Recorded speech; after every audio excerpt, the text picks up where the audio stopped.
その子もういらないから、あんたにあげるわ。兄嫁に突然そう言われて、私は、どういうことですかと聞き返した。兄嫁は私の質問に答えることなく、じゃあ、よろしくね。と言ってしまったのだ。私には2歳年上の兄がいる。その兄がある女性と結婚することになった。相手はバツイチ子持ち。そのお相手、ゆめさんからとんでもない発言をされたのだ。最初は冗談かと思ったが、そうではなかった。私の名前はあゆみ、33歳。2歳年上の夫のカイトと2人で暮らしている。私は過去に大きな病気をしたことがあり、それが原因で子供を授かることができない。それでも、夫は気にしないと言ってくれた。私たちは結婚して2年で不妊検査に行ってそのことを知ったのだ。子供ができないと知った私は一瞬落ち込んだ時期もあったが、一大決心をして夫にある提案をした。私は音大を卒業していて、有名音楽教室で講師をしていたことがある。結婚して妊活に励もうと仕事を辞めて専業主婦になったのだが、その必要もなくなり、パートにでも出ようと思ったこともある。しかし、外に働きに行くのではなく、自宅で子供相手のピアノ講師をしたいと夫に懇願。教室を開くにも、それまでマンションの一室で暮らしていたので、このままではできない。一軒家に引っ越さなければならないので、かなりの出費になってしまうため、一人では決められなかった。夫には反対されるかなと思いながらお願いすると、いいんじゃない？このマンションペット禁止だし、家を建てたら犬も飼おうよ。と、ノリノリで OK してくれたのだ。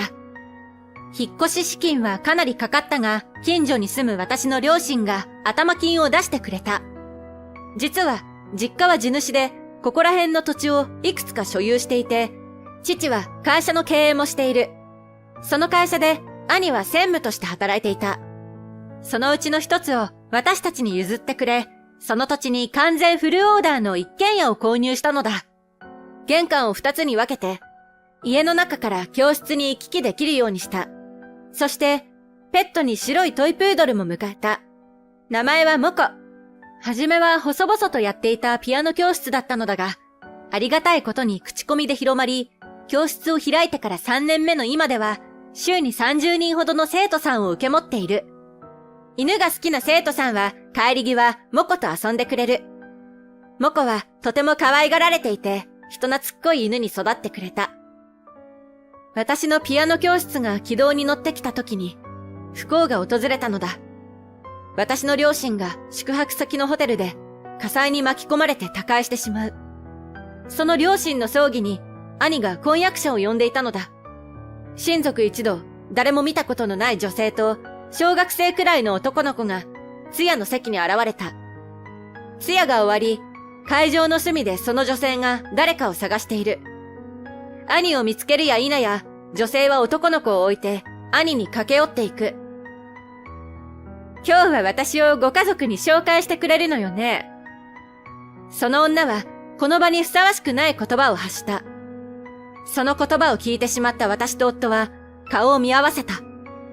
この時にはすでに数名の親族しか残っていなかったが、この言葉を聞いたのは私たち夫婦だけ。そんな私たちに気づいた兄が、この人は俺の婚約者のゆめさんだ。と突然紹介してきた。どういうこと？思わず声を荒げてしまう。本当は来月両親も揃って紹介しようと思ってたんだけど、今回こんなことがあっただろ。だからこの機会に紹介しようと思ってさ。と、トンチンカンなことを言うではないか。紹介してもらい、上機嫌そうなゆめさんは、はじめまして、あなたのお兄さんと結婚するゆめです。と、葬儀場ではありえない喋り方で自己紹介をしていた。私は呆れ返ってしまい、どうも。としか言葉が出ない。そんなことは気にも留めてないようで。じゃあ、また明日来るわね。と、息子の手を引き、嵐のように帰っていったのだ。お兄ちゃん、こんな時に何なの？あの人。明日はあの人たち呼ばないでよね。私は両親との最後のお別れの場にゆめさんには来てほしくなかった。兄はしぶしぶゆめさんに連絡をし、明日は来ないでくれと伝えていた。兄は昔から自分の意見を持たない人だ。人に言われるがままに動く。私はそんな兄のことが昔から嫌いで仲も良くなかったのだ。明日はあいつ来ないって言ってたよ。と、兄が言っていた通り、翌日の葬儀には来なかった。安心してきちんと両親を見送ることができたことは嬉しかった。すべてが終わった後、両親の四十九日法要まで遺骨の管理を私たちが任されたので、兄が家に来て準備を手伝うという。兄が自分の意志で動くことは珍しいなと不思議に思った。その不思議に思っていたことが家に着いた瞬間に分かった。なぜか玄関前にゆめさんとその息子くんが座っていたのだ。遅かったのね。待ちくたびれたわよ。と、ゆめさんが苛立っていたので、私は睨みながら聞いていた。なんであなたがここにいるんですか？すると、だって、あなたたちに来るなって言われたから、葬儀会場に行けなかったんじゃない。と、ゆめさん。そして、ゆめさんは突拍子のないことを言ってきた。そうだ。その子もういらないから、あんたにあげるわ。この言葉に、私の思考が一瞬止まってしまう。どういうことですか？私の言葉に、あんた子供できないって聞いたわよ。だから、あげる。と言い出した。兄から私の不妊について聞いていたようだ。困惑している私に、リクは前の旦那との子なのよ。実は今、お腹の中にあなたのお兄さんの子供がいるの。だから、この子いらないのよ。と、耳元で私に告げ、必要事項を記載した養子縁組の書類を手渡された。自分の子供でしょと言ってやりたかったのだが、リクという男の子をよくよく見ると、今は夏なのに、長袖長ズボン姿、何かがおかしいと思って黙っていると、じゃあよろしくね。と、いつの間にか兄と車に乗り込み、まだ何も答えていない私たちに押し付けるように置いていってしまった。リクは何も言わずうつむいたままだ。夫はリクの頭を撫でて、大丈夫だよと言っている。私は何度も兄に電話をするも、運転中だからなのか出てくれない。仕方ないので、私はリクに向き直り話しかけた。リクくん、今日はおばちゃんの家にお泊まりしていってくれるかな？すると、リクはこちらを見て、うんとうなずいてくれたのだ。これからお風呂入りに行って、ワンコを迎えに行くんだけど、リクくん、一緒に行こう。そして替えのお洋服ある？お風呂というのは、私と夫がよく行くスーパー銭湯だ。ペットホテルにモコを迎えに行く前に、疲れを取りたくて、もともと行く予定だった。リクは子供用リュックから荷物を取り出した。洋服はボロボロの T シャツ3枚と、ズボン1着のみだ。驚いた私たちは、まずリクの洋服を買いに行くところから始めた。数着見繕い購入。そのままお風呂に行き、夫とリクは男ゆえ。その後、葬儀中ペットホテルに預けていたモコを迎えに行ったのだが、リクはモコを見て目をキラキラ輝かせていた。それまで笑顔を見せなかったリクの笑顔を初めて見た。家に帰るまでの間も車の中でずっとモコを抱いていたリク。リクくん、ワンコ好き？家に到着してからリクに話しかけてみた。僕、犬大好き。この子モコって言うんだね。モコは何犬なの？リクは楽しそうに質問をしてくれた。リクからの質問はこれが初めてだ。犬種を教えてあげると、そうなんだ、かわいいねとずっと撫でていた。モコもいろんな子供たちと触れ合ってきたからか、おとなしくリクに撫でられて気持ちよさそうな顔をしている。その日はリクはモコと一緒に寝ていた。幸せそうな寝顔を見ていると、昼間の兄とユメさんの態度に怒りがこみ上げてきた。リクが寝た後、再度兄に電話をかけたが、着信拒否をされていたのだ。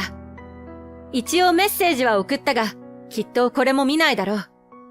夫がお風呂でリクの体を見た時に、あざなどはなかったが、体がガリガリで、頭もフケがすごかったようだ。また、話を聞く限りでは、年中同じ洋服を着せられていたらしい。持っている服はすべて長袖長ズボンだったせいで、リクは小学校で同級生に避けられ友人はいなかったらしい。ユメさんは自分の身なりを優先して子供に対しては何もしていなかったことがよくわかる。そんな女と結婚する兄も気の毒だなと思ったが、選んだのは兄本人だ。無責任な二人にリクを任せることはしたくない。夫と相談をして施設に連れて行こうかとも考えたのだが、モコといる時の幸せそうな顔を見ると、そんなことはできなかった。兄に再度メールで、リクを引き取るので手続きをしたいと言ったらすぐ連絡が来て、なんとかリクの学校に関する手続きなどを終えることができたのだ。リクをこちらで保護することを決めていたのはいいのだが、本人に何て言おうかだけ悩んでいた。リクの夏休みということもあり、しばらくリクはお泊まりという形でずっと家にいた。私がピアノ教室で生徒さんを教えている間は、モコと一緒に家で留守番をしてくれている。私たちも一緒に暮らすうちに、リクのことを大切な家族だと思うようになっていった。そんな気持ちが強くなるほど、リクにとって何が一番幸せなんだろうと思い始めたのだ。本当は、兄のところで実の母と一緒に暮らす方がいいのではとも悩んだが、リクを置いていった兄嫁の態度を思い出し、返すのは良くないと決心した。そして、いつ本当のことをリクに話そうか悩んでいるうちに、夏休みも残り1週間ほどとなってしまった。学校の手続きなどもあるので、覚悟を決めてリクに話をすることに。リクくん、大事な話があるの。お母さんのことなんだけど。と切り出した私に向かい、リクは舌を向きながら話し出した。僕、知ってるよ。ママ、僕を置いていなくなったんだよね。僕はもう8歳だよ。理解できる年だよ、おばちゃん。そうだよね。もう8歳なんだもんね。おばちゃん子供いないから、そこら辺ちゃんと分かってなかった。ごめんね。私がそう言うと、リクは首を横に振った。リクくんさえ良ければ、このままここで一緒に暮らしてほしいんだけど、どうかな。私が続けて聞くと、下を向いていたリクがこちらを見て、僕、ここにいてもいいの？おじちゃんもおばちゃんも優しいから好き。本当の子供じゃないから追い出されるかと思ってた。それに、モコもいるから楽しいよ。僕、ここにいたいと懇願してきたのだ。私と夫は、リクを抱きしめて、あなたは、もう私たちの家族よ。もう大丈夫だよ。何も心配することはない。と言いながら、3人で泣いた。その後、リクの転校手続きを進め、こちらの学校に通い始めた。そして、ピアノにも興味を持ち始めたので、リクにも教えてみると、みるみる上達し、ピアノコンクールに出るまでになったのだ。リクが我が家に来てから7年後、ピアノコンクールでの成績も良く、メディアに天才ピアニストとして取材されることになった。その頃には YouTube でも配信しており、かなりの再生回数で、今注目の YouTuber としてテレビ出演が決まったのだ。放送されてから1週間ほど経った頃、突然、家に兄とユメさんがやってきて、やっぱリクを返してもらいに来たわ。と、ユメさんが言い出した。それを聞いた私は吹き出してしまい、ユメさんはカンカンだ。何笑ってるのよ。いいから早くリクを出しなさい。テレビ見たわよ。YouTube もやってるんだってね。あんたたちだけ陸のおこぼれをもらってるなんて許さないわ。と、ヒステリック気味に怒鳴り散らしている。しかし、それは無理なお願いだった。残念ながら、一日遅かったですね。笑いながら言う私に、ゆめさんは声を荒げている。は？どういうこと？いいから出しなさいよ。そんなことを言われても、無理なものは無理なので、私もはっきり断った。陸は昨日、あなたの元旦那さんに引き取られていったのよ。何それ？なんであんな男に渡すのよ。ゆめさんは取り乱しているが、私は事実を伝えているだけだ。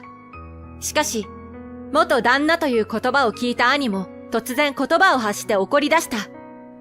なんで陸を渡したんだよ。あいつの金がないと俺はこの先どうしたら。兄の発言に私は怒りをあらわにした。兄さん、ちょっといい加減にしなさいよ。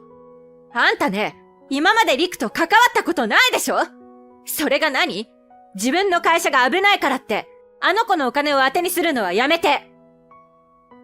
私が兄にここまで切れたことがなかったので、兄も少し驚いていたが、兄は続ける。